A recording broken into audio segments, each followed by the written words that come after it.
મદદ કરો મદદ કરો અલા જમાદાર આવું છે આ ભિખારીઓ બધા અંદર આવી જાય છે ભીખ માંગવા માટે આપણે આ કઈ પોલીસ સ્ટેશન ભિખારીઓ માટે ખોલી બહાર નીકળો બધા કાઢો બધા અમારી વાત તો સાંભળો અમે ભીખ માંગવા નથી આવ્યા અમે ફરિયાદ લખાવા આવ્યા છીએ એ લખાવો તેની ફરિયાદ એક જાફરાનો માણસ આવે છે ને રોજ અમારા ધાબળા ખેંચીને લઈ જાય છે. આપો ભાઈ આપો, આ ડોસે કાલનું કઈ ખાધું નહીં.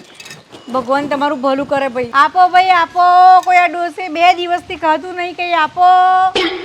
ભગવાન તમારું ભલું કરશે, કોઈ આપો ભાઈ આપો. આપતા જાઓ ભાઈ, કોઈ આપતા જાઓ. મારો ધાબળો ચોર ચોર. છાપરાડો માણસ ખેંચી લે જાય ધાબળા. અરે કંકુબા ઓલો આજે મારો ધાબળો ચોરી ગયો. હા, મારોય ધાબળો લઈ ગયો. મારોય ધાબળો લઈ ગયો. હું શું કહું છું કંકુબા, આપણે પોલીસ સ્ટેશનમાં ફરિયાદ કરી દેવી તો? પણ પોલીસ વાળા આપણું સાંભળશે? આપણે ગરીબોનું સાંભળશે થોડી? સાંભળશે જ ને, કેમ નહીં સાંભળે? ચાલો તારે. હાલો હાલો. નવો ચોર આવ્યો બિચારા ગરીબોને છોડતો નહીં બોલો.